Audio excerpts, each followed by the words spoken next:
Entonces, ya estamos grabando. Vamos a...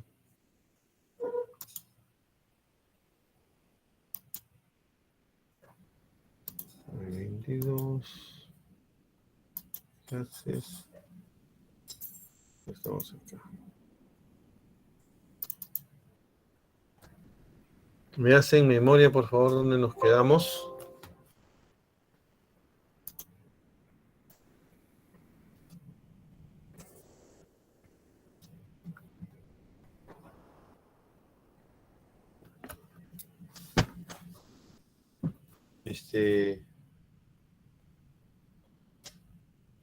Instalaciones. La última clase fue miércoles, ¿no?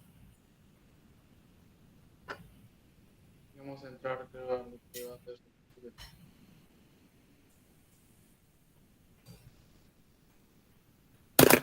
Yo tengo acá un apunte, dice diapositiva 37. A ver, fijemos.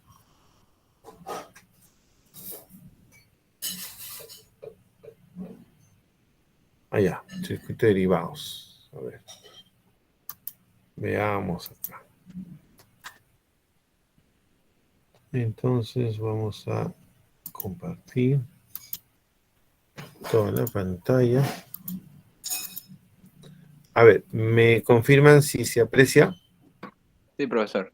Sí, profesor. Sí, Vamos a ponernos en modo de presentación. Entonces, veamos. Continuando con la idea, veamos el tema de los circuitos derivados. Mire, cuando hablamos de circuitos derivados también hay reglas específicas que se pueden acotar y pasa por la visualización del tablero o subtableros, los componentes característicos de la protección de barra tierra, de los interruptores termomagnéticos, del interruptor diferencial o interruptores diferenciales, ¿no? Borneras, en general todo lo que tiene que ver con la estructura del, digamos, de la instalación cuando pensamos en el tablero. Ahora, un primer elemento importante del tablero obviamente es la carga que va a alimentarse y eso se refleja a través de los circuitos derivados, ¿no? Los circuitos derivados entonces se van a caracterizar, se van a homogenizar, identificar en base fundamentalmente al tipo de carga, la potencia asociada al circuito, ¿no? Cómo es que se agrupan las cargas, algún factor de demanda, lo que fuera, ¿no? Entonces, es una primera fuente de información. El código nos permite reconocer algunas condiciones para definir la tipología de algunos circuitos derivados, ¿no? En términos totalmente generales, hay que establecer un circuito derivado. Nosotros sabemos que su definición va a estar en razón de cómo es que se pueda controlar la carga sobre la base del conductor, ¿no? Entonces, para yo poder definir un circuito derivado, tengo que mirar la necesidad de controlar de la manera más conveniente posible una carga, ¿no? Además, no olvidemos que la necesidad de, digamos, establecer el circuito derivado, hay la, digamos, idea de que estos circuitos tienen que ser instalados a través de algún sistema de canalización, ¿no? Recuerda que siempre el sistema de canalización, la intención es proteger, pues, la naturaleza de los circuitos, ¿no? Ahora bien, dentro de algunos criterios, que hay que contemplar a efectos de formular diseños, proyectos, es identificar la diversidad de carga existente en la instalación. Diversidad por diversas razones, ¿no? Un tema de cantidad, un tema de tipo, un tema de potencia, un tema de valor de tensión, en fin, diferentes características que están asociadas a la carga Pero cuando hablamos de circuito derivado estamos hablando de las cargas, ¿no? Entonces, cuando yo tengo diversidad de cargas que por condición, tamaño, ubicación, tuviera que agruparlas de alguna forma, esos agrupamientos se denominan circuitos derivados, ¿no? Ahora, en el tema de distribución, no olviden que hay un parámetro para cuando los, digamos, elementos que unen, ¿no? El tablero con los circuitos, desde el punto de vista de, digamos, de canalización, tiene que soportar el diámetro de esa canalización, la cantidad de conductores que nosotros queremos que pasen por él. Y para eso hay tablas, ¿no es cierto? Para eso hay tablas. Y no contento con eso, sino que es factible que las canalizaciones, entre comillas, sean ignoradas por simplemente pasar esa utilización sin tubería, ¿no? Ahora, sí es importante dejar claro que cuando se habla de cantidad máxima de salidas de un circuito, en este caso por ejemplo, en general toma corrientes, ¿no?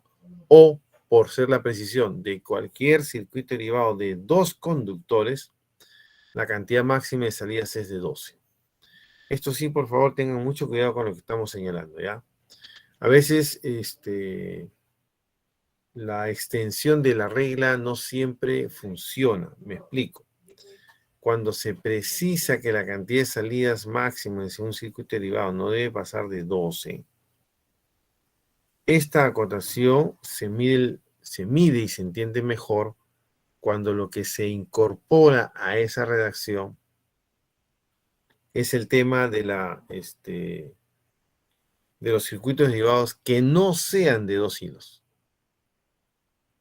No, no puede ser así. Lo de dos hilos o más de dos hilos ya hay que evaluar sostenibilidad, otro tema de factores, pero ya no entonces tengo una restricción de que ese circuito solamente tenga 12 salidas, ¿no? Ya podrían ser más. Sí se precisa en el código la sección mínima a emplearse. Y precisa, ¿no? Que para circuitos de fuerza, la sección mínima es de 2.5 milímetros cuadrados. Y para el caso de control de luminaria es de 3.5, ¿no? Como sección mínima en el caso de los circuitos derivados. ¿Qué pasa con la cantidad máxima de conductores que pueden atravesar una canalización X? Entonces, esa información se puede extraer de diferentes fuentes, pero observemos el código y el código precisa que no deben haber más de, digamos, 3 conductores en un caso, por otro lado aparecen 4. Entonces hay que tener mucho cuidado con esta variabilidad, ¿ya? También es importante precisar que cuando se hace el tendido de conductores, desde un punto hasta otro punto, hay que considerar la cantidad de curvas en el recorrido. ¿Ya? Eso hay que tenerlo muy en cuenta, por favor. Y aunque no sé si corresponde decirlo acá, pero en todo caso, valórenlo. Cuando uno quiere ubicar el tablero general en una instalación, usualmente suele mirar el tema de espacio, ¿no es cierto? Para ver si es que se puede colocar algún elemento. Pero ahí es cuando más bien hay una mayor presencia de arreglos florales, ese tipo de cosas, ¿no? Entonces, ¿qué va a pasar aquí? La cantidad de circuitos derivados que yo pueda colocar en cualquier edificación, un parámetro de determinación, es el tipo de canalización. Entonces, el tipo de canalización me va a permitir a mí, por ejemplo, seleccionarlo cuando yo conozca cuál es la naturaleza de la edificación. Y cuando hablamos de naturaleza de edificación, estamos hablando, oye, esta edificación es concreto, es madera, es adobe, ¿qué cosa es? Eso me da un norte, una luz de cuál sería la característica del tipo de canalización que yo utilizaré. También define el tipo de canalización la naturaleza del proceso productivo involucrado en la instalación. ¿Por qué? Porque las instalaciones en general pueden serse usadas de diferentes formas, ¿no es cierto? Puede ser una vivienda, puede ser una tienda, puede ser un grifo, puede ser X cosas.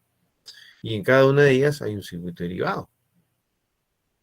Entonces, la naturaleza del proceso puede condicionarme a mí qué tipo de canalización requiero colocar a efectos de que cubra lo que tenga que cubrir, ¿no? Por ejemplo, un proceso productivo donde tenga una dificultad permanente de que le caiga, por ejemplo, espolvoreen agua, ¿no? Entonces ahí hay una necesidad de dispositivos y todo para que eso no ocurra. Entonces la naturaleza del proceso es la que condiciona qué tipo de canalización sería la más pertinente utilizar. Ahora, también hay que evaluar pues el impacto que se genera al entorno, ¿no? Eso es un factor importante cuando se quiere decir, acá quiero que hagan esta modificación. Pensando en los circuitos derivados, ojo, estamos en ese esquema. Hemos señalado que los tipos de cargas son los que van a caracterizar de una o de otra forma la cantidad de circuitos que empezarán a aparecer pues, en los elementos que constituyen el sistema, ¿no? Entonces ahí, por ejemplo, tendremos que hacer algún tipo de distinción en circuitos derivados que están orientados o deberían estar orientados a todo lo que es el sistema de fuerza, ¿no? Otro tipo de segmentos podría ser el tema de las cargas especiales que suelen darse, aire acondicionado, calefacción, extracción, ventilación, qué sé yo, ¿no? También en los colegios se identifica circuitos derivados asociados a las cargas móviles, ¿no? Entonces ahí hay que validar dónde, cómo, cuántos, en fin, ¿no?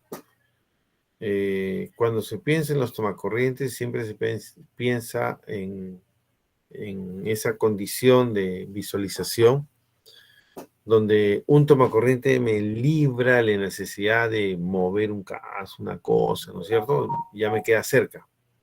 Entonces hay que evaluar dónde estar mejor para estas condiciones. Y finalmente tenemos las cargas que podríamos denominar fijas, que están asociadas a todo lo que es iluminación, que estamos hablando de,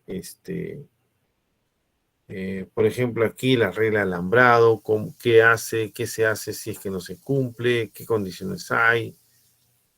Todo eso es un tema de negociación.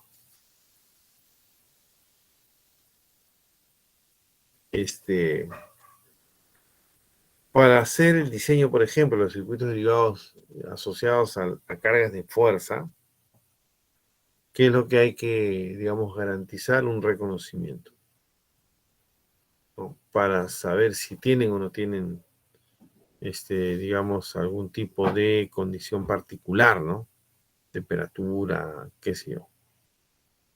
Y a partir de ello, obviamente el ISOLEX se encarga de validar que el alimentador esté correctamente instalado, que el alimentador esté muy por encima, muy por debajo de la necesidad de protección. Bueno, ya es un tema muy específico, ¿no? Pero finalmente se gastó pues la broma, ¿no? Y todo el rollo. Hay circuitos derivados de cargas especiales y una carga es especial porque alguien la hace especial. No necesariamente por el especial que lo trae, sino porque se comparte mayor condición de tiempo y en momentos en donde aparentemente se encuentra uno más lúcido para verificar las instalaciones, ¿ya? Entonces, aquí, para circuitos derivados que estén vistos desde montes, digamos, en el caso de cargas especiales, se me ocurre decir algo, por ejemplo, ¿no? Imagínense una edificación que cuente con un sistema de bombeo de agua. Y ese bombeo de agua esté condicionado, por ejemplo, a que haya agua en el tanque cisterna. Es decir, si hay agua en el tanque cisterna, en el tanque elevado me refiero, ¿no? Hay agua suficiente, la bomba no debe lanzar. Falta agua, debería lanzar. Pero si se lanza y en el pozo de abajo no hay agua, se produce un problema. Eso nos lleva a que determinadas cargas requieran un proceso de control para identificar el procedimiento y no se cometan errores. Y esos procedimientos usualmente se suelen escribir, ¿no? Y entregar, para que aquí en adelante se realice de la misma forma. Entonces hay que tener, insisto, mucho cuidado en aquellas cargas contempladas dentro de los circuitos derivados que tengan que ver con estos procesos de arranque, de protección, ¿no? Todo este detalle. Cuando yo tengo alguna carga especial y se recorre determinadas circunstancias, entonces hay que darle un tratamiento especial para esas mismas circunstancias de circuitos derivados. Ya, eso hay que manejarlo con mucha inteligencia. En el caso de circuitos derivados perdón, mirando el tema, por ejemplo, de las cargas móviles, estamos hablando de tomacorrientes, ¿no? Entonces, definitivamente tengo que pensar en que para ubicar un tomacorriente debo de suponer o asumir en qué dinámica de desplazamiento se movilizarían las cargas que yo conectaría al tablero. O sea, ahí hay diferentes estrategias para cubrir esas necesidades, ¿ya? Pero reitero, hay que valorar la movilidad de las cargas que yo voy a colocar en los tomacorrientes para decir, acá necesito un tomacorriente. Por favor, eso es importante para la ubicación. También es importante evaluar la característica del ambiente para poder definir, por ejemplo, el tipo de tomacorriente que se va a utilizar, ¿no?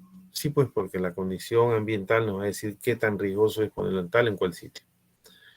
También precisar que en el caso de salidas, las que corresponderían es no exceder con máximo de lo que es tomacorriente, ¿no? La salida de tomacorrientes. Ahí hay que ajustar un poquito la cantidad máxima de salidas y estas no pueden pasar de 3. Ojo que estamos hablando de entre entradas y salidas de cualquier caja pase, ¿no? Entonces yo destapo ahí 4 tubos entre que llegan y salen, ya está mal eso, ¿no? La cantidad máxima es de 3. Tener mucho cuidado en ese sentido, por favor. Aunque esto parezca extraño, pero el código siempre plantea que en la estructura, digamos, exterior, ¿no?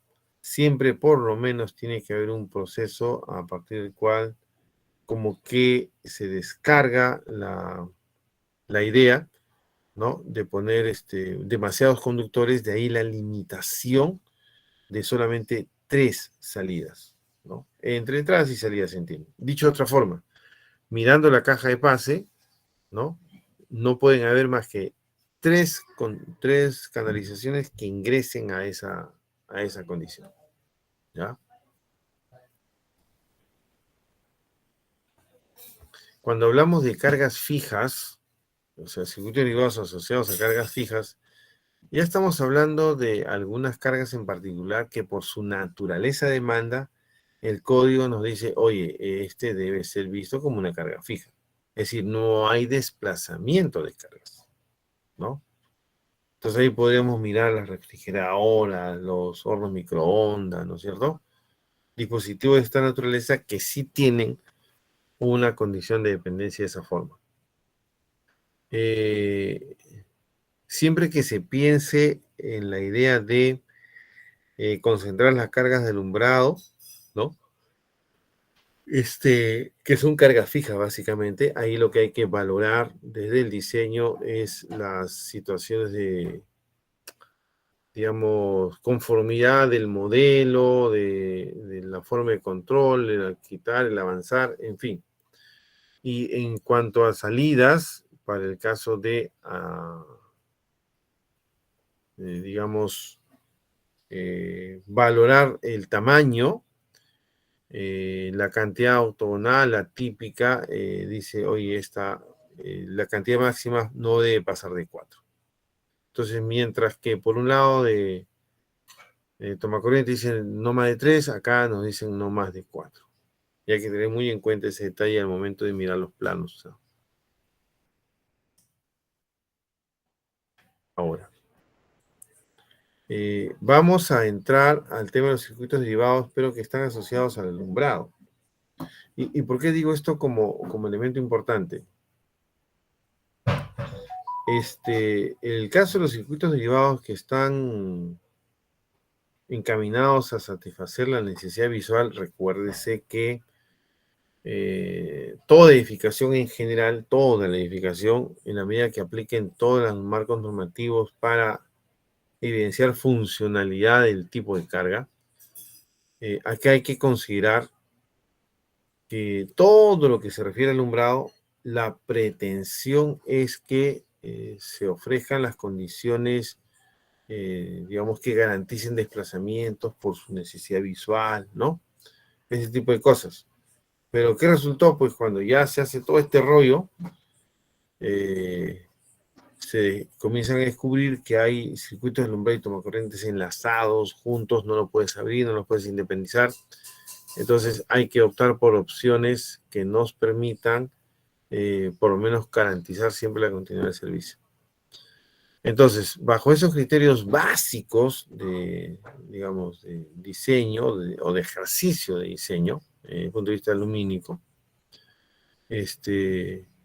siempre es importante que uno minimice los distractores cuando uno va en ruta, ¿no? Me refiero manejando, por ejemplo, y ahí la configuración del alumbrado toma un factor importante porque está intrínsecamente orientado a proveer un nivel de iluminación que le permita al que está trabajando hacer lo que le corresponda, ¿no? Entonces siempre hay que procurar evitar que esa mayor necesidad de luz no se convierta en un problema posterior por las pérdidas que uno pudiera haber obtenido de ese proceso, ¿no?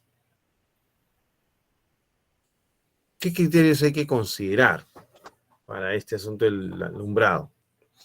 Obviamente, uno de los primeros criterios es que en cualquier condición de uso de cualquier espacio, obviamente la cantidad de lúmenes tiene que ser la que plantea pues la regla del NTP, ¿no?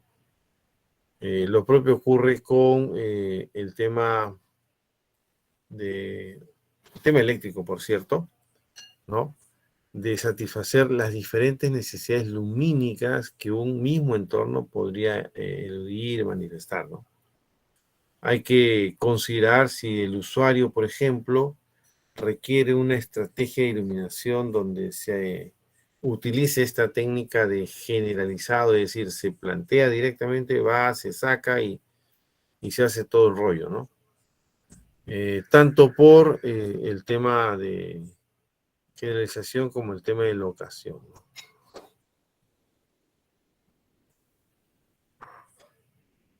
Esto ya lo hemos comentado de alguna otra forma. Igual aquí. A ver, ¿qué más tenemos acá? En cuanto al sistema de protección y control, sí habría que señalar, corresponde dentro de una edificación el factor más importante, ¿no? Fundamentalmente porque es el sistema perteneciente al tablero que nos garantizará que todo funcione tal cual, ¿no es cierto? Se refiere en este caso al diseño, no al proyecto. Entonces, aquí el sistema de protección nos permite ser mostrado de diferentes formas, ¿no? De diferentes formas. Y eso pues tendrá un impacto sobre las horas efectivas de presencia del personal, ¿no? Perdón, de la intención de la protección, para que todo lo que se instale en esa premisa de protección cubra dos necesidades importantes: proteger a los individuos, a las personas, y la segunda, como de taquito, ya para que no se enojen, proteger la instalación. Pero para mi gusto, en ese orden, ¿no? Primero personas, después instalación. Entonces, el sistema de protección debe de garantizar que el sistema se encuentre conectado, ¿no? No solamente al tablero, sino a cualquier estructura metálica que pudiera ser energizable, ¿no? De allí que hay la diversidad, pues, de los elementos de protección, ¿no? Digamos, para prevenir, mejorar la condición de sobrecorriente o sobrecarga, ¿no? Para abordar las condiciones de fuga de corriente en los sistemas, ¿no? La puesta a tierra en particular, como un elemento que suma al propósito de,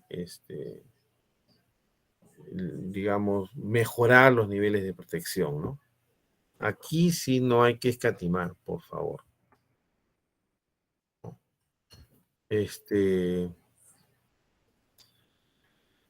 Hay que comprender que una instalación eléctrica es una parte de un conjunto, ¿no es cierto? Entonces, ¿qué puede suceder?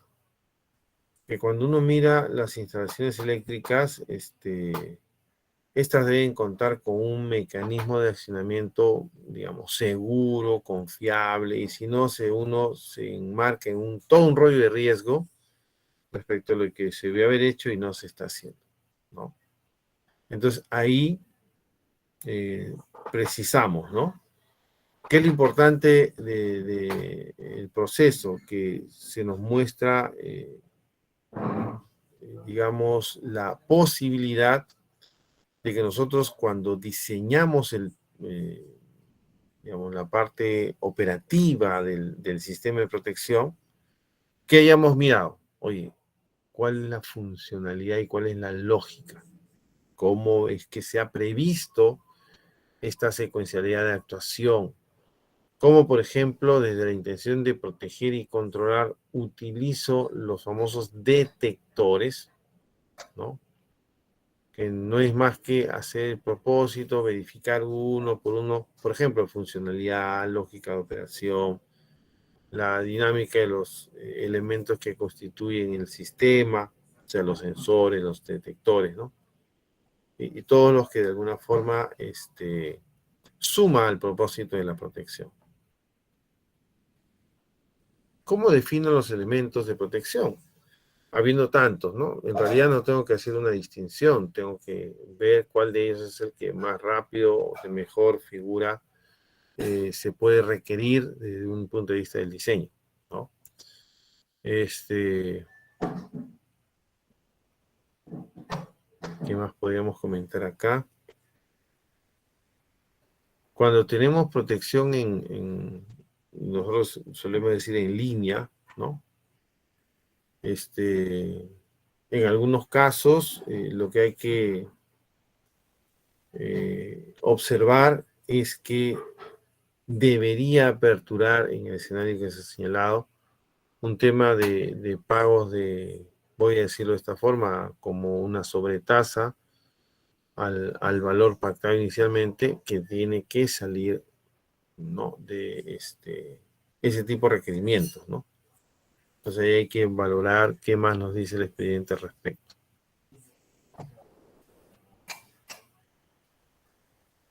Ya, aquí por ejemplo, esto ya lo habíamos comentado de alguna forma, el sistema de puesta a tierra a sí mismo, la línea tierra, ¿no?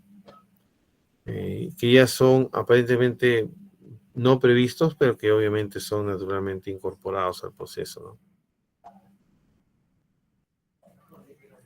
En cuanto al sistema de medición, sí hay que precisar algunas ideas. En general, recuerden por favor que la escala tarifaria está jugando desde dos ideas, ¿no? cuando hablamos de medición de registro y registro, estamos señalando toda la parte civil que corresponda al tema del gabinete de medición, de la colocación, de los limitadores, qué hago, cómo lo pongo. Esas son tareas, digamos, que en este caso el que hace el proyecto debe de amalgamar correctamente para que lo que yo quiero medir es uno o diferentes parámetros en tiempo real para poder hacer los ajustes necesarios a la funcionalidad del proyecto. Que obviamente comprende, pues, cuando yo hablo de este sistema de medición y registro, tiene que haber, pues, obviamente un lugar donde se entrega la energía, donde se mide. A ese solemos llamarle concesionario de energía, ¿no? Y en el esquema que habían enviado para hacer alusión a esos pabellones, ¿no? Hay que ir utilizando los elementos que el mercado nos ofrece respecto a esta situación, ¿no? Entonces ahí, importantísimo, por ejemplo, establecer quién hizo la primera situación, ¿no? También la ubicación física de cada uno de esos dispositivos es importante. Ahí, por ejemplo, en el código se plantean algunas ideas importantes para el caso de viviendas unifamiliares. Por ejemplo, ahí, ¿qué ocurre? Cuando yo tengo que colocar el tablero, entre comillas, ¿a qué me obliga el operador? A poner, por ejemplo,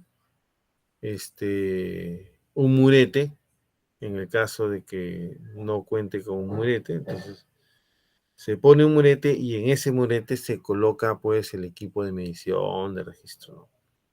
En sectores como la POMA, en industria, por ejemplo, ahí ya hay que ir mirando con un poco de mayor, digamos, acompañamiento, que hay un sistema tarifario totalmente diferente, ¿no?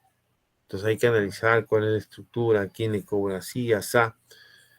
Entonces, todo porque amalgame de la mejor manera posible el sistema de medición que se está planteando con las necesidades reales, operativas, funcionales, ¿no?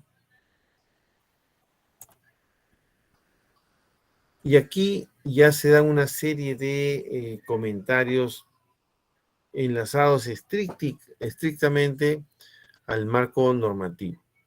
Yo voy a pasar este segmento para su lectura posterior de una manera muy rápida, ¿ya?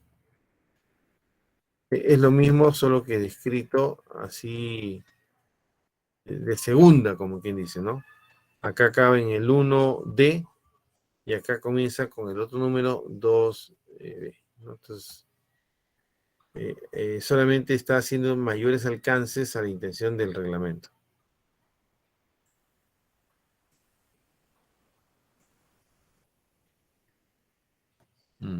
Ya, acá, bueno, ya hemos identificado los cuántos deben ir como máximo. Aquí algunas ideas importantes de cómo es que vislumbramos a través del código esta instalación. Y hay que modificarlo, pues corregirlo en términos que ellos solamente se plantean, ¿no? Como por ejemplo acá, que si esta es la vereda y esta es la pista y esta es la línea que divide un predio de otro, en este caso se va directo, ¿no? Se va directo. Podría, por ejemplo, establecerse que el predio que se va a instalar se encuentra luego de una cercanía con los medidores. Por ejemplo, acá, ¿por qué no lo puse al medio? No, es que el concesionario dice, no, yo lo voy a poner al medio. ¿Por qué? Porque tengo un dispositivo, mándame corriente. Ya, entonces, ¿qué hacemos? Este predio de acá se alimenta estando no el límite de propiedad, el medidor sí se encuentra el límite de propiedad. Igual aquí, igual acá.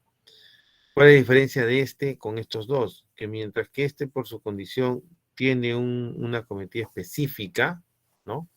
En este caso, que están juntos, colindantes, los medidores están igualmente en sus puntos colindantes y ya pueden jugar, ¿no? Ya pueden jugar con cuál de estos dos sería lo que le llaman la cometida principal y cuál podría ser la cometida secundaria, ¿no?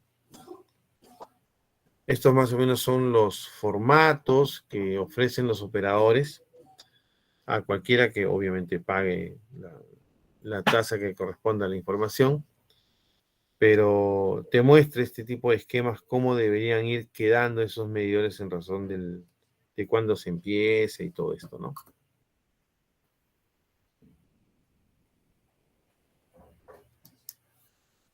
El sistema de puesta a tierra.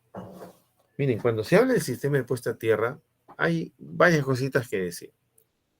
La primera idea importante del sistema de puesta a tierra es la finalidad. Y la finalidad es disipar la corriente que se haya podido inducir a la Tierra, ¿no? Esa es un poco la intención. ¿Qué es lo que hay que saber? Que hay diferentes formas de instalación. La más común es la vertical y la horizontal. La más común, ¿no? Pero no deja de ser cierto que sea en algunos casos posible colocar digamos, la posición del electrodo en esta postura, ¿no? ¿Qué me va a permitir diferenciar cuándo pongo el electrodo vertical, cuándo inclinado, cuándo inclinado nuevamente? Eso va a depender de la naturaleza del suelo. La naturaleza del suelo es la que me va a decir a qué profundidad es más conveniente que yo coloque la magnitud que quiero esperar del pozo a tierra una vez ejecutado.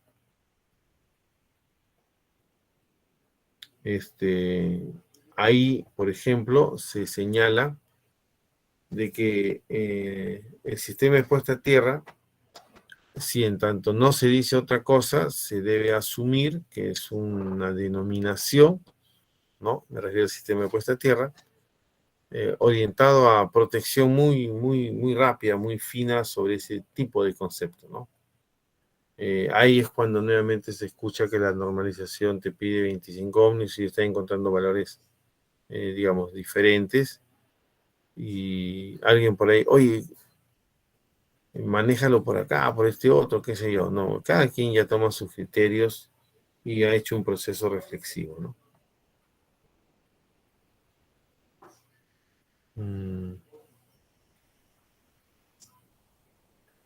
Ya, acá, por ejemplo, ¿cómo aporta todo lo que venimos comentando?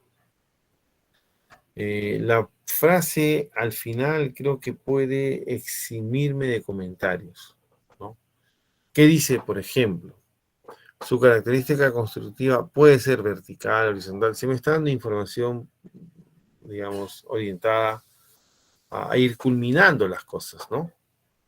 Entonces, hecho el sistema de puesta a tierra, ya hay que validar todos los ambientes y hacer lo que se llama, pues, el acta de recepción, entre comillas, ¿no? Mucho cuidado con la expresión que está en la parte inferior en rojo.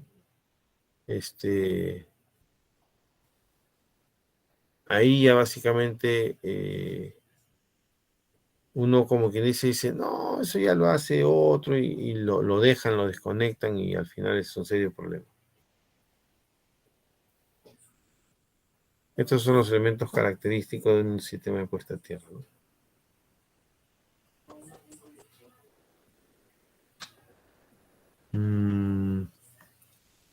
La norma me dice que yo debo hacer un mantenimiento del sistema de puesta a tierra por lo menos una vez al año. Por lo menos una vez al año, ¿no?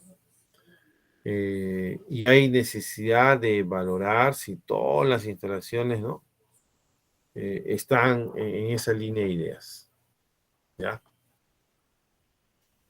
Y esto es más o menos los esquemas de cómo se debería medir o colocar los pernos para que la lectura sea un valor significativamente importante, ¿no?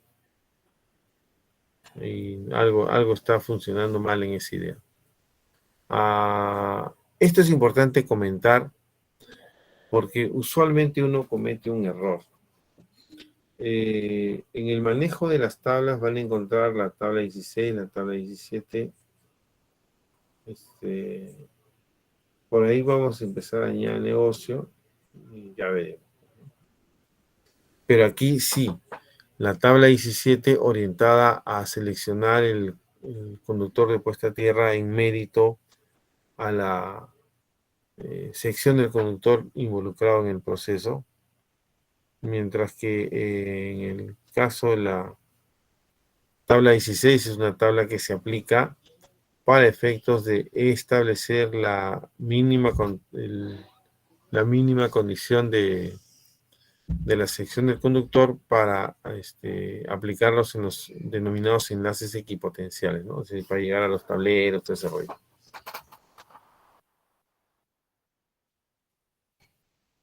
A ver. Hay sistemas distintos a los comentados inicialmente, alumbrado, toma corriente, ¿no? Distinto a eso, que son por su característica algunos circuitos especiales, ¿no? Entonces, ¿por qué los tenemos especiales? Porque tienen un nivel de operatividad, complejidad y lo que fuese temprano, ¿no? ¿Qué se enmarca ahí en cuanto a las dificultades? El tema de comunicaciones, por cable se entiende. El propio sistema contra incendio falla, se va bien en internet, ahorita nos está durando, por ejemplo. El tema del alumbrado de emergencia. Entonces, aquí en el sistema contra incendio hay que tener muchísimo cuidado en la selectividad de los dispositivos. ¿Ya? Entonces, el alumbrado de emergencia, por ejemplo. Si hay suministros alternativos de energía de los grupos, digamos, inferiores, ¿no? O sea, todo eso suma como una necesidad de vislumbrar cada tarea, cada cosa para que se lleve a cabo, ¿no? Bueno, a ver acá. En el tema de comunicaciones, habría que sopesar que hay una condición de comunicación que podríamos decir interna organizacional que me va a permitir comunicarme con los otros puntos de trabajo dentro de la empresa, por ejemplo, pero también externa porque me permite hacer exactamente lo mismo, pero con personas que se encuentran en nuestro entorno, ¿no?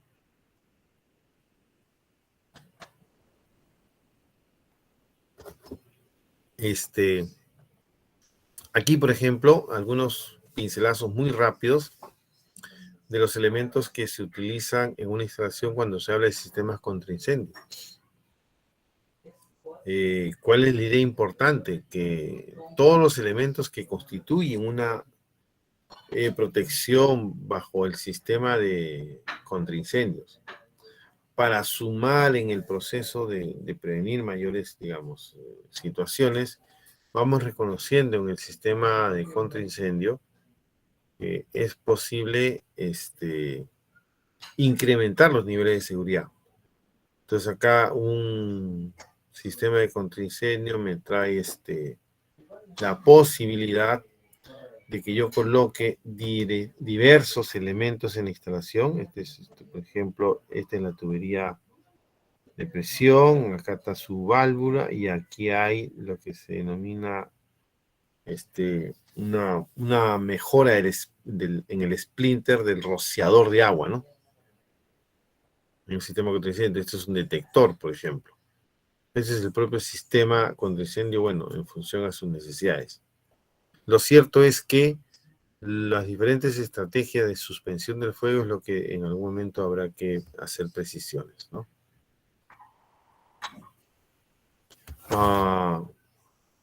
Cuando se maneja esta idea de la protección contra incendio, se habla mucho de lo que es protección activa y protección pasiva. Entonces, hay una diferencia importante que hay que reconocer. Cuando se habla de protección pasiva en un sistema contra incendio, de lo que se está haciendo, digamos, referencia o intención de comunicación, es que en la protección pasiva,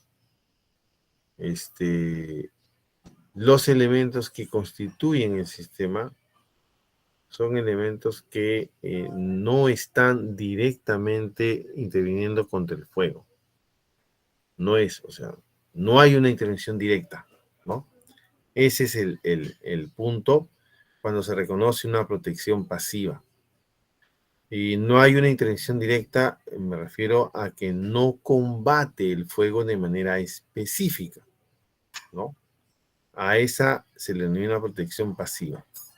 Y la protección pasiva, por ejemplo, tiene ciertas permitividades de desplazamiento, de movilidad, de ausencias, ¿no? Desde el punto de vista del conjunto. Y entonces, la protección pasiva tengo que esperar que no ocurra nada, ¿no? Y graduado para esa condición. Dentro de los elementos más comúnmente utilizados en lo que es protección pasiva para problemas de incendio, ahí podemos tener pintura, y no es una pintura común, es una pintura ignífuga, es decir, que tiene esa característica. Puertas cortafuego, compartimentación, hay dispositivos, ¿ya? Siguiendo con esta idea, también la protección activa, ¿qué significa? Esta sí tiene la intención de actuar de manera directa, ¿no? Entonces ahí sí hay que pensar de mejor manera en cuáles podrían ser esos dispositivos de protección activa para poder hacer lo que corresponda, ¿no?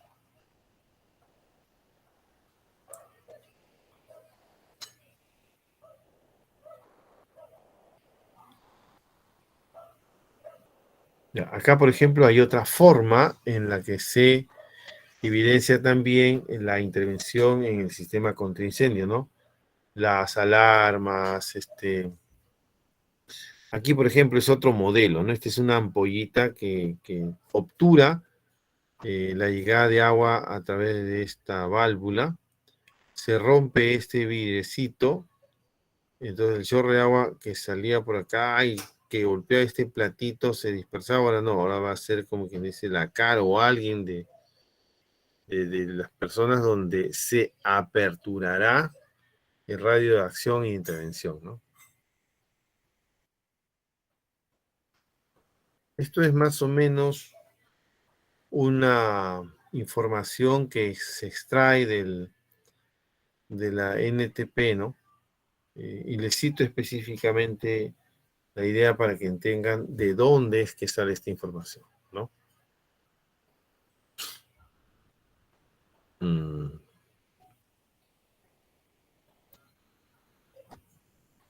un momentito, por favor. Un momentito. Permítame unos segundos, por favor. Permítame unos segundos. Estoy en qué diapositiva.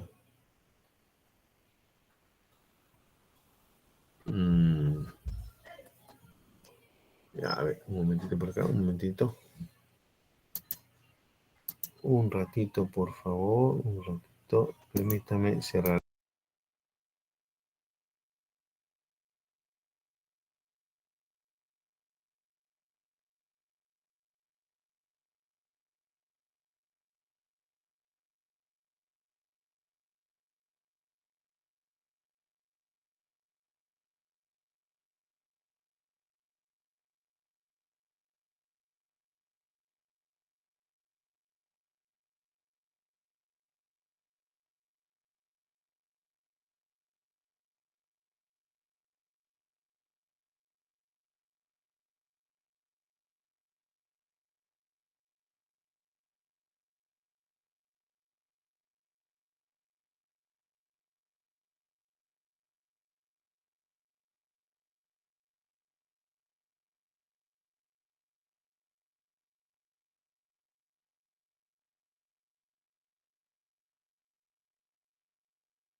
¿Me confirman si se ve, por favor? Sí, profesor. Ya, que quería abrir el link del Instituto de Gerencia, el IGEL, para lo que es el Reglamento Nacional de Edificaciones, pero si lo abro después se hace más lento este proceso. Entonces, esta información ha sido extraída de ahí. Eso es lo que quería de alguna manera mostrar. Así, la fuente de información de este cuadro se trata del Reglamento Nacional de Edificaciones. Y cuando uno mira estos numeritos, por ejemplo, 1, 2, 6, es un código. Y a pie de página del código se establece qué cosa significa. Por eso se los planteo para que vayan a ver qué tan relevante puede hacer o no. Lo que sí es cierto, ¿no? Lo que sí es cierto después de este proceso es que él todavía es el tema más espinoso en un expediente, las especificaciones técnicas. Porque aquí es como quien dice donde se cuecen habas. Aquí se abre la posibilidad de hacer un diseño serio o de que ocurra cualquier cosa. Entonces, aquí llamamos especificación técnica. El sentido común nos dice que se está especificando un elemento que va a ser utilizado, aplicado, implementado en un proyecto. Eso nos dice el sentido común. ¿Es cierto? Sí. Pero ahora, ¿qué implica el complemento perfecto de esa información? Implica que la validación técnica la hace la institución que produce el bien, ¿no? Entonces, ellos son los que certifican. El montajista, el instalador, es el que arma, ¿ya? Pero el que instala es un especialista en ese tema. Entonces, otro elemento importante en lo que se nos, digamos, plantea como especificación técnica y su relevancia con un proyecto de formulación es que la especificación técnica aporta información técnica específica, inequívoca, ¿no? Al que recibe esta documentación para que se sepa exactamente qué es lo que se ha pedido y qué es lo exigible, ¿no? De ahí el rollo de que cuando yo digo, oye, la especificación técnica, no, que no le he hecho. Entonces, ¿cómo vas a defender este proyecto si no has puesto especificaciones técnicas que te definen el que hay, cómo hay, qué hay que poner, por qué hay que poner? Eso es un tema importante de valorar, ¿ya? Entonces, ¿qué se debe especificar? Para un proyecto, por ejemplo, ahí se debe especificar las instalaciones en general, ¿no? Totalmente en esa línea. Entonces estamos hablando de circuitos derivados, de alumbrado, toma corrientes, fuerza, cargas especiales y podría seguir, ¿no es cierto? ¿Qué otro elemento hay que especificar? Es importante hablar del tipo de iluminación. También es importante herramientas, máquinas, todo eso. No olvidar que en el tema de, por ejemplo, iluminación, no bastaría decir qué tipo de luminaria es, si tiene algún tipo de fijación, por ejemplo, o de lo contrario, las características de la iluminación que se va a colocar para efectos de contrarrestar algún inconveniente visual, ¿no? También se especifica todo lo pertinente a, digamos, la puesta a tierra, ¿no? O los relés de mínima tensión, o sea, toda esta información se especifica, ¿no? Se especifica por ejemplo, dependiendo del caso, acá en DIPA de repente no se va a notar, pero hay que hacer un sistema de predicción para los rayos, ¿no? Para que los rayos, de hecho, los rayos. Las cargas, obviamente, de elementos que están... Ya, a ver, las cargas de aire acondicionado, sí, pues eso es importante también caracterizar. Y finalmente, pues, si hay o no una intención de suministrar por otra fuente algún tipo de alimentador que sea de salida, ¿no? Que de repente es más conveniente.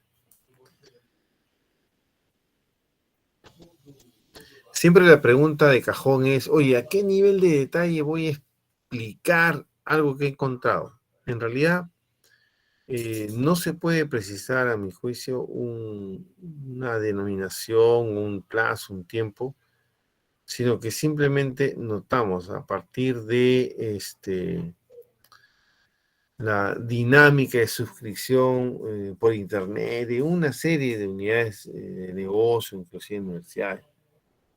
Se capturan, se hacen todas las ideas digamos, de descripción técnica, se compran, se guardan y hasta ahí llega, ¿no? Todo, insisto, va a depender de los elementos, digamos, físicos reales, ¿no? Aquí hay algunas especificaciones que uno podría encontrar del conductor modelo, por decirlo de alguna forma, ¿no? O sea, describo al conductor, defino cuáles son los elementos que nos van a permitir, por ejemplo, se dice el tipo de conductor, el tipo de aislamiento, el número de chaquetas, o sea, hay una serie de elementos que son importantes precisar. Lo que sí jamás no voy a poder, por ejemplo, decir, pasa porque se intervengan algunos elementos adicionales que están fuera de este contexto, ¿ya? Pero al conductor, al detalle que fue necesario. Y eso trae consigo, por ejemplo, en algunos casos, hacer aclaraciones a las características, digamos, del conductor, ¿no? Entonces, en el caso de los multímetros, ahí la variabilidad para la funcionalidad como digamos, ohmímetro o cualquier otro tipo de equipo, ¿no? O sea, la idea es proteger al equipo de las intervenciones. Este es otro tipo de descripción de una especificación que simplemente no ha manejado el tema. Entonces, cuando uno define un chaleco de seguridad, da descripciones, formas, color, techo, pared, forma de pintado. O sea, y sigo pues con la idea, ¿no? Igual ocurre con los interruptores, sea electromagnéticos normales, igualito, ¿no? La misma idea. Acá, un tema importante desde el punto de vista del diseño. La claridad entre potencia instalada, máxima demanda y potencia contratada. Comencemos por la primera. Cuando hablamos de potencia instalada, no es más que la sumatoria de, ¿cómo podríamos entender esto? Por ejemplo, cuando yo analizo toda la naturaleza de carga de una instalación eléctrica domiciliaria, la comparo ahí, mi sentido común me va a decir que esas condiciones de potencia instalada y máxima demanda no armonizan bien, y no es así, fíjense. La potencia instalada nominal corresponde a la máxima demanda requerida. Cuando se dice máxima demanda, lo que se está obteniendo es una reducción en algunos casos, en otros, pero me centro a medir, por ejemplo, lo que existe. Entonces sumo las potencias de lo que existe y tengo la potencia instalada, validada.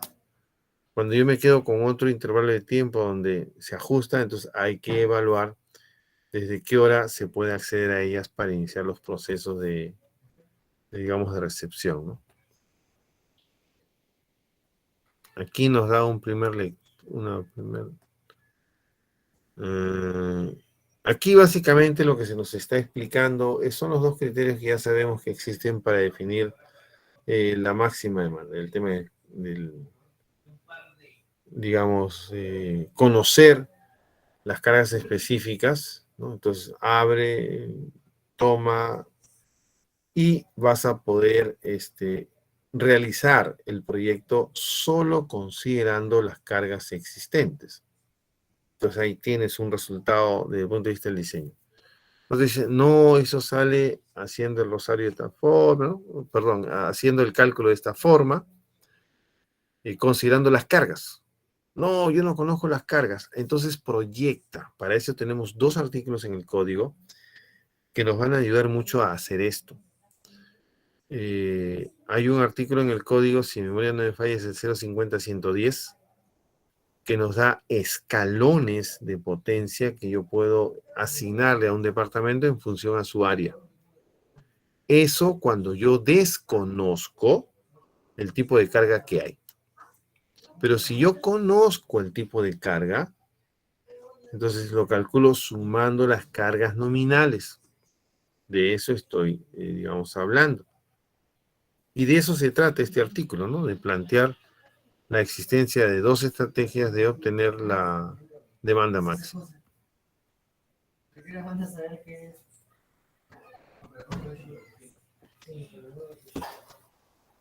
¿Qué pasa con el diagrama unifilar?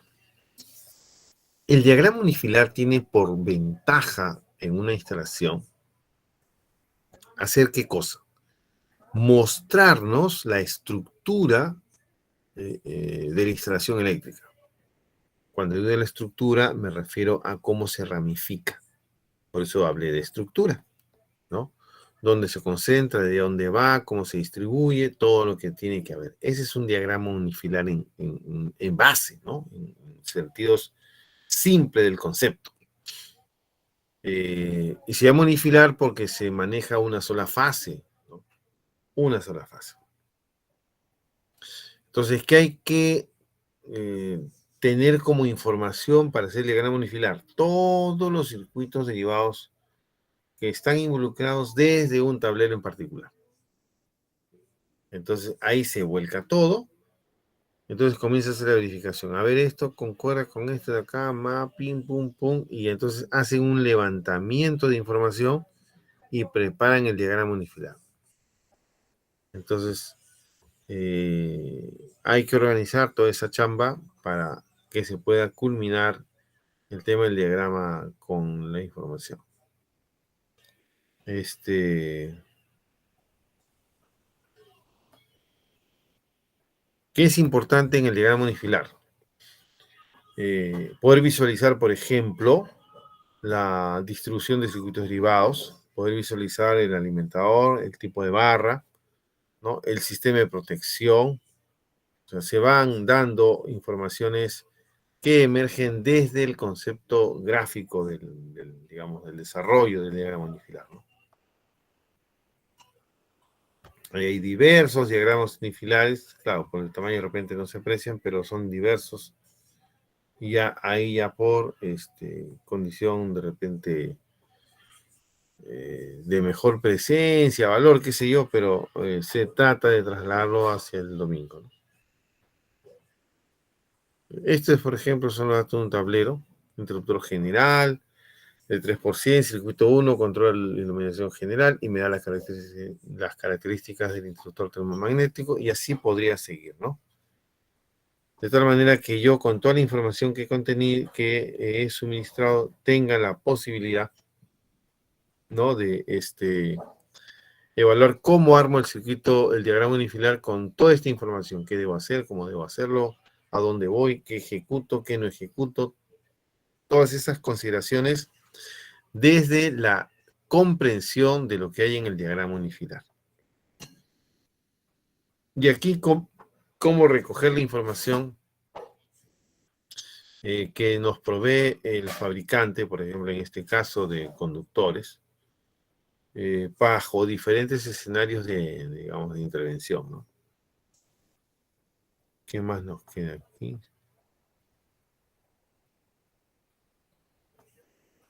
Aquí, por ejemplo, podemos observar cuál es la estrategia para poder trabajar con la tabla 17, toda vez que lo que vamos a definir es la sección mínima del conductor de tierra,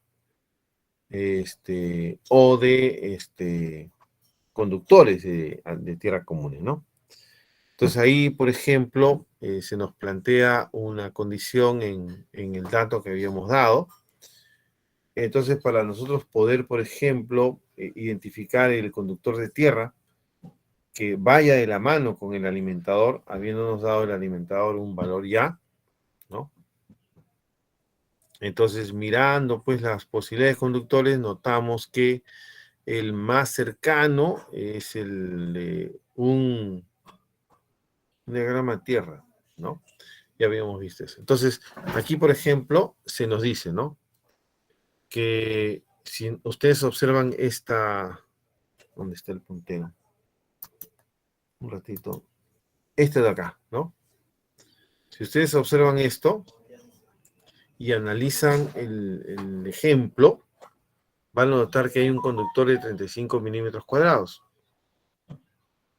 para el interruptor general de 3 por 100 amperios.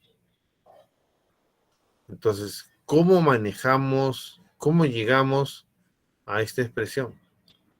Porque lo que se hace en ese caso es mirar esta tabla para decir, allá, si esta es mi sección esta es mi capacidad de conducción, esta es la sección del conductor de puesta a tierra, ¿no? Así más o menos en esa línea, ¿no?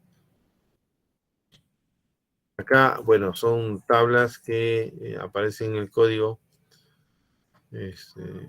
Bueno, acá. Aquí es como se usaría o se seleccionaría para el caso de circuitos derivados. Ahí ya la estrategia es diferente.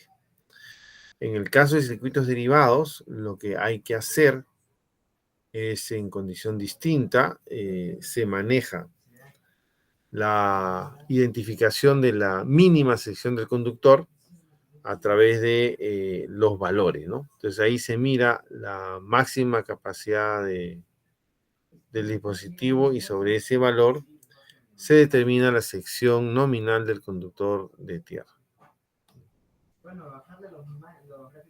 Y entonces resultan esquemas de esta forma, ¿no? De esta forma. Si estoy yendo muy rápido, pásenme la voz, por favor, porque lo que quiero es aterrizarlo en el ejemplo. Y quiero ganar el tiempo para que mañana tengamos un poco de mayor tiempo en el tema del cálculo y retomar de alguna manera todos estos ejemplos para que se entienda qué es lo que estamos haciendo. Y dicho eso, calculamos si tenemos acá nuestro diagrama unifilar, ¿no? Más o menos esa es un poco la idea del proceso.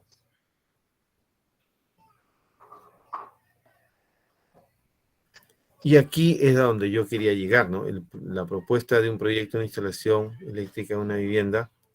Entonces aquí ya son datos puntuales, ¿no? Este es el caso específico, están los datos, y con esos datos, ¿cómo hago el proyecto eléctrico? Por lo menos desde el punto de vista de cálculo, ¿no?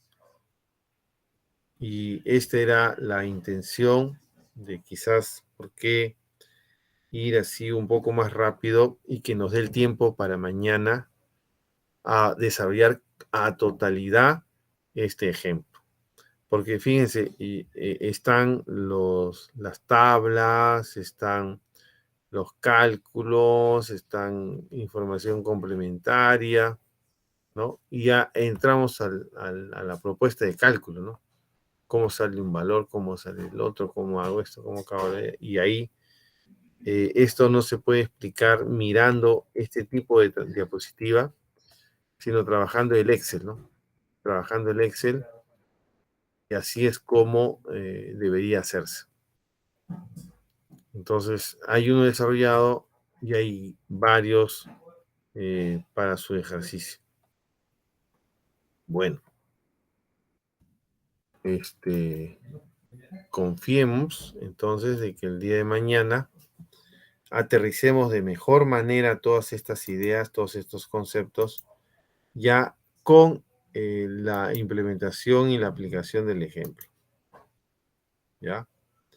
De mi parte sería todo por hoy. ¿Alguna inquietud, por favor?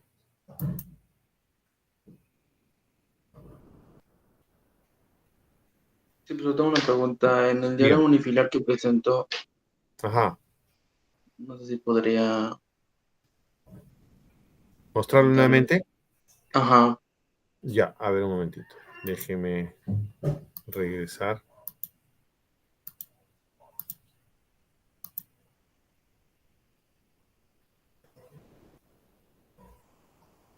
El resultado, ¿no? ¿Dice usted? Sí, ahí. Sí, lo Ya. podría agrandar, por favor. Ah, No, a ver. siguiente. Este, ¿no es cierto? Sí, sí, sí. Ahí, por ejemplo, dice 4 por 25 amperios, por ejemplo. Donde dice 4 por 25. Ah, ya, acá. Claro. Un circuito Sí, 2 por. ese 4 exactamente a qué, ¿4 qué? ese 4 exactamente a qué se refiere ese 4. Ah, ya. Miren, esto funciona así. Eh, Esta es la representación del interruptor termomagnético y esta es la representación del interruptor diferencial. ¿Hasta ahí me siguen? Sí, por favor. Sí. Ya, muy bien. Entonces, los interruptores diferenciales, ¿cómo se manejan? Cuando el interruptor termomagnético es bipolar, el diferencial es bipolar. Cuando el interruptor termomagnético es tripolar, el diferencial es tetrapolar. 4 polos. Por eso sale 4 por 25. ¿Se capta? Allá, por Ahora, ¿Y un y detalle por qué no? adicional. Un detalle adicional. ¿Por qué es 4? ¿Dónde es el cuarto? Téngase en cuenta de que ese tipo de equipamiento es un equipamiento que se diseña no acá, ¿no es cierto? Se diseña en otros lugares y se importa. Y en otros países la distribución en baja tensión es con neutro. Nuestra distribución en baja tensión en zona urbana no es con neutro. Ese cuarto polo del diferencial, cuando lo que se tiene es un sistema trifásico, implica que ese cuarto conductor hace las veces asociadas del neutro. Entonces se coloca el neutro ahí. ¿Por qué razón? A ver si me captan la idea. ¿Qué cosa es un interruptor diferencial? Es un dispositivo que tiene la capacidad de identificar una variación entre las corrientes de línea del dispositivo. De manera tal que si esa variación de corriente de línea entre los dispositivos excede los 30 miliamperios, por ejemplo, el dispositivo diferencial dispara y abre el circuito. ¿Ya? ¿Qué pasa cuando entonces tenemos un sistema bifásico? En nuestra localidad, Lima, Callao, que no tenemos distribución delta, entonces el neutro es un neutro flotante, no existe. Al no existir, ¿qué comparo? Fase neutro, fase neutro. Y ahí es donde quiero comparar que se cumpla o no. Entonces, en el caso de los trifásicos, de los interruptores trifásicos, los termomagnéticos me refiero, alimentan obviamente cargas trifásicas. Cuando yo quiero identificar un desbalance entre la corriente de línea, la única forma de establecer un desbalance en ese sentido es comparando con el neutro, con el conductor neutro. Entonces, cuando se hace eso, ¿qué se necesita? El acceso al neutro. Por eso que cuando ustedes miren un interruptor diferencial tetrapolar, van a ver 1, 2, 3, neutro. O L1, L2, L3, neutro, ¿no? Eso es lo que van a ver. Para un poco entender la intención, no sé si de cálculo, de diseño, pero mucho más localizada, ¿no? Entonces, por eso es que en el caso de utilizar interruptores trifásicos para un interruptor termomagnético, el diferencial es tetrapolar. ¿Se captó? Sí, profesor, muchas gracias. Profesor, disculpe, una duda. Díganme. ¿Cómo sería la conexión? Porque el neutro ya no pasaría por el ITM, se pasaría de frente al diferencial, ¿o cómo se Ya. Ya entendí la intención de la pregunta. No es que no se conecte. No, definitivamente por ahí no pasa. Y eso va a depender de la marca del dispositivo, ¿ya?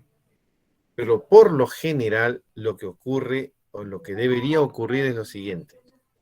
Como ese neutro, entre comillas, no existe, porque no es un conductor que corra por el circuito, no existe simplemente. En los casos que no exista, porque es un neutro flotante, entonces lo que se hace en el cableado desde el interruptor termomagnético hasta el interruptor, digamos, diferencial, en el caso del tetrapolar, las líneas van, ¿no es cierto? 1, 2, 3, RST a cada uno de los elementos. El cuarto elemento, entonces se conecta de la salida de la última fase, por ejemplo, a la entrada de la primera fase. O sea, la fase del neutro, ¿no? Se conecta. Y la salida va al espacio del neutro. Y ya tengo ahí la funcionalidad para medir la diferencia de corrientes en cada caso. Entonces sí puedo hacer que el diferencial dispare, sí puedo hacerlo, pero bajo ese artificio. ¿Se capta? Sí, profesor, es como de la Como un entrada, puente, como claro, un puente. y se habría neutro, Ya no haces eso, pues si hay neutro, haces que conecte el neutro nada más.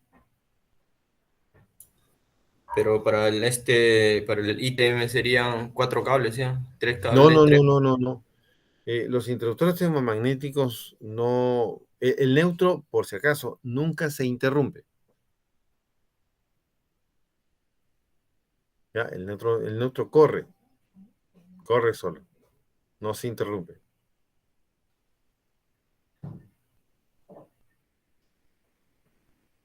¿Alguna otra consulta?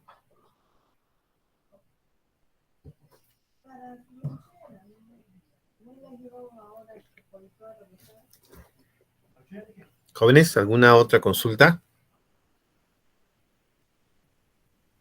Ingeniero, en el caso del diferencial tetrapolar, creo que hay dos formas de instalarlo, ¿no? Eso va a depender ¿cómo se llama? De, o sea, yo he visto que hay dos tipos o sea, hay dos tipos de instalación, porque ahí en el diagrama siempre hay un diagramita que viene en los Sí, diferenciales, y siempre hay dos tipos de instalación que más o menos te dicen. Uno es el puenteo que usted menciona y el otro es de ya. forma directa. He visto ese caso. Y bueno, creo que mayormente no hay, pues, ¿no? El diferencial trifásico, siempre usan el tetrapolar, como usted menciona, en el mercado, ¿no? Claro, no hay No existe. El no, trifásico así no no se existe. diseña. Así no Exacto, se sí, diseña. sí, Se diseña con 4 polos.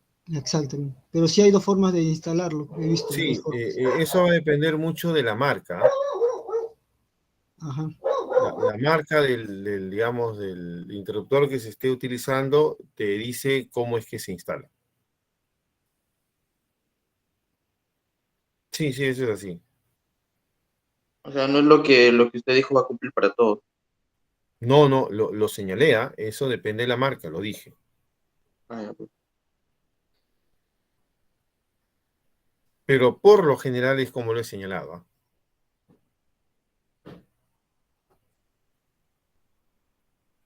¿Alguna otra inquietud?